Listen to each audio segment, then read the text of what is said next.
The Psalms are poems of ancient Israel, and they involve themes and categories that we in our modern time might not understand, concepts like the temple and purification.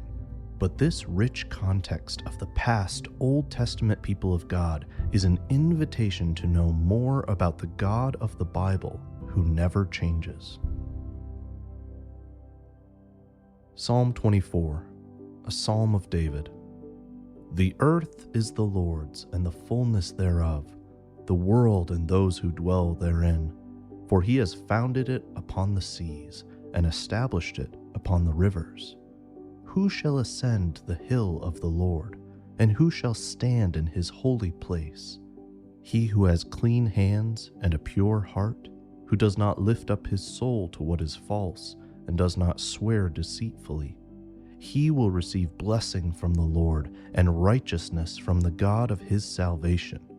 Such is the generation of those who seek him, who seek the face of the God of Jacob. Selah. Lift up your heads, O gates, and be lifted up, O ancient doors, that the King of glory may come in. Who is this King of glory? The Lord, strong and mighty, the Lord, mighty in battle. Lift up your heads, O gates, and lift them up, O ancient doors, that the King of glory may come in. Who is this King of glory? The Lord of hosts. He is the King of glory. Selah.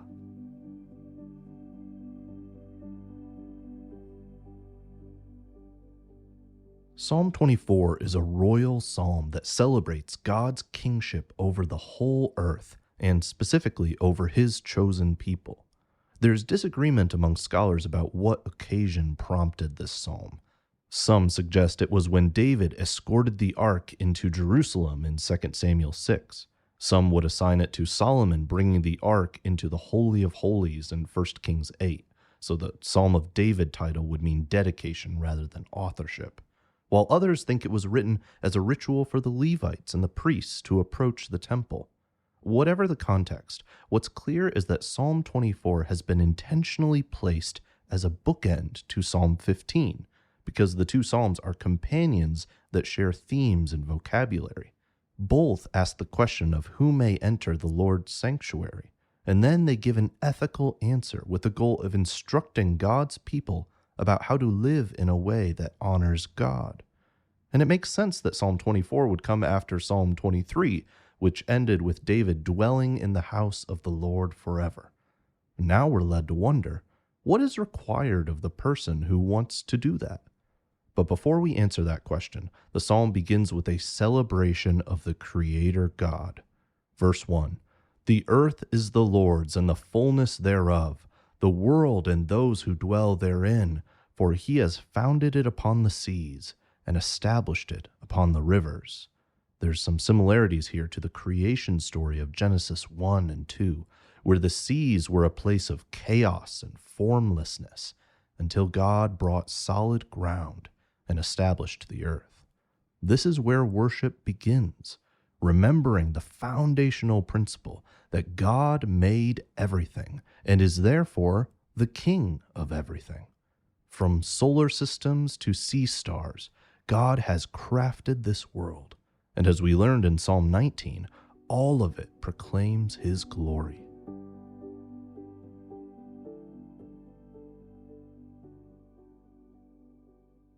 Suddenly, the psalm shifts from the universe to the temple. Verse 3, Who shall ascend the hill of the Lord, and who shall stand in his holy place? Remember from Psalm 15 that the question here isn't just a religious one about how to be ritually pure. It's a relational question. How can we be close to God? The answer comes in verse 4 with the question and answer format giving a kind of liturgical feel. He who has clean hands and a pure heart, who does not lift up his soul to what is false and does not swear deceitfully. This answer has 4 parts, with the first 2 and the last 2 grouped together. Clean hands and a pure heart refer to someone's exterior and interior life, their behavior and their character. Lifting up your soul to what is false has the sense of trust or even taking an oath, which an evil person does to align themselves with falsehood, with what isn't reality, and it matches with swearing or promising deceitfully. Notice how these last two qualities echo two of the 10 Commandments, not worshiping a false god or bearing false witness. So, to summarize, the righteous person loves both God and also his neighbor. This is the heart and life that God desires of his people, and the person described here enjoys the presence of God. He will receive blessing from the Lord and righteousness from the God of his salvation. Such is the generation of those who seek him, who seek the face of the God of Jacob. Derek Kidner paraphrases it this way: this man has the smile of God upon him. He is accepted. He is helped to live an upright life. His affairs under God's blessings will run as they should. The language here comes from the story of Jacob in Genesis 32, when he wrestled with God all night until the Lord blessed him. Jacob named the place where they wrestled Peniel, face of God, because he said, I have seen God face to face, yet my life has been delivered. In the same way, those who seek after God experience him in a personal way, which is quite astounding when we remember how the psalm began. The creator of the cosmos knows and loves his people, and the only reason we can come near him in worship is because he comes near us and gives us the grace of blessing and righteousness. We can't earn a righteous life. It's a gift from God.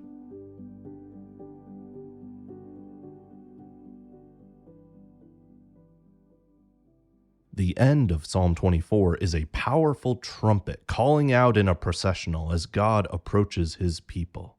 Lift up your heads, O gates, and be lifted up, O ancient doors, that the King of glory may come in. The heads of gates and doors is an idiom for the lintels or the top of a door frame. So the idea here is that the King of glory who wants to enter the city and the temple is so enormous that the gates need to enlarge themselves high and wide to let this King of glory pass through. This might be a meditation on Solomon's prayer of dedication for the temple, in which he prayed, Will God indeed dwell on the earth? Behold, heaven and the highest heaven cannot contain you. How much less this house that I have built? The creator of the world knocks down the walls when he enters a room. 5 times God is named the King of glory. Glory in the Bible means both being deserving or worthy of worship and also a powerful presence, a weighty majesty. Twice we hear the poignant refrain, Who is this King of glory? And twice we hear the name of Yahweh in response. The Lord, strong and mighty, the Lord, mighty in battle, the Lord of hosts or armies, he is the King of glory. The repetition is beautiful. It's as though the speaker can hardly believe it. Yahweh, the Lord, who created and owns all things, is the very same God who wants to bless and dwell with his people. This is the reversal of Psalm 15 and the second part of this psalm. We asked, how could we live a righteous life and stand in the presence of God? But in response, the holy and mighty God stooped down to enter our presence. What an awesome privilege. What grace. The King of glory is knocking at our door, and he wants to come in to be with his people.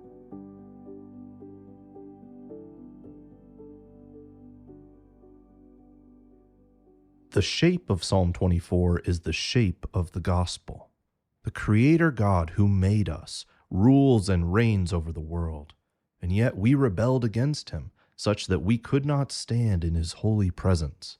The old preacher Charles Spurgeon put it this way, It is uphill work for the creature to reach the Creator. Where is the mighty climber who can scale the towering heights?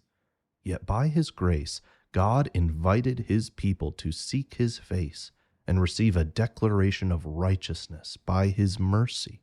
He came near to us, but when we saw his face, he did not look like the King of glory. Jesus was not a mighty warrior. He was a humble rabbi who entered the gates of Jerusalem on a donkey. He was the only one in history to have completely clean hands and a truly pure heart. He was worthy not only to stand in the holy place of the temple, but to cleanse it and declare that the holy presence of God is no longer found in a place, but in his body. But the Word who made all things received not blessing, but curses from his enemies. Yet rather than call down armies of angels to save him, he submitted to being lifted up on a cross. The King of glory bled for us, died for us, so that we could receive blessing from the Lord and righteousness from the God of our salvation. The Lord, strong and mighty in battle, crushed our sin and conquered death, so that anyone who seeks the face of God may find the wide smile of a loving Savior. One day, the King of glory will return. The Church Father Didymus wrote, "The gates of heaven are commanded to open themselves for the entrance of the King of glory, who is Christ after his resurrection." So now, the people of God wait with expectancy, in anticipation for Jesus to burst open the doors and bring his kingdom on earth as it is in heaven.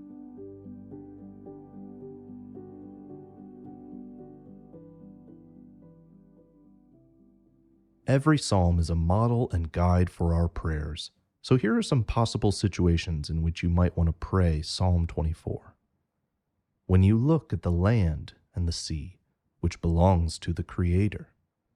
When you wonder how you could be closer to God and feel his presence more personally. When you want to know how to live a holy life like God commands.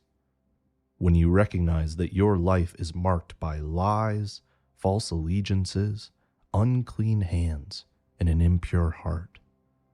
When you meditate on the grace of salvation freely given at the cost of the blood of Jesus. When you, like Jacob, are holding on to God in a crisis and long to be blessed. When you, like Moses, ask to be shown more and more of God's glory. When it is Palm Sunday and your church celebrates the entrance of the humble King of glory. When you knock your head on a low door or ceiling, lift up your head, O gates. When you read that word glory in the Bible and want to reflect on what it means for God to be glorious. When you need God to protect you because he is strong and mighty. When you sense that God is working in your life, entering in powerful ways and moving toward you in love. When you long for Jesus to return, for his kingdom to finally come. Psalm 24, a psalm of David. The earth is the Lord's and the fullness thereof, the world and those who dwell therein, for he has founded it upon the seas and established it upon the rivers. Who shall ascend the hill of the Lord, and who shall stand in his holy place? He who has clean hands and a pure heart, who does not lift up his soul to what is false, and does not swear deceitfully. He will receive blessing from the Lord and righteousness from the God of his salvation. Such is the generation of those who seek him, who seek the face of the God of Jacob. Selah. Lift up your heads, O gates, and be lifted up, O ancient doors, that the King of glory may come in. Who is this King of glory? The Lord, strong and mighty, the Lord mighty in battle. Lift up your heads, O gates, and lift them up, O ancient doors, that the King of glory may come in. Who is this King of glory? The Lord of hosts, he is the King of glory. Selah. Thank you for listening to the Woven Psalms. This podcast is a ministry of Rock Hill Community Church in Duluth, Minnesota. I'm Mike Solis. I'm a pastor at Rock Hill and the writer of this podcast. Ethan Gibbs is our producer, editor, and composer of the theme music. Our logo was designed by Bo Walsh. This podcast uses the English Standard Version, published by Crossway. We want to give a special thanks to Poor Bishop Hooper for allowing us to use the music from their Every Psalm project. If you've enjoyed the podcast, please share it with others. You can learn more about our work at wovenpsalms.com.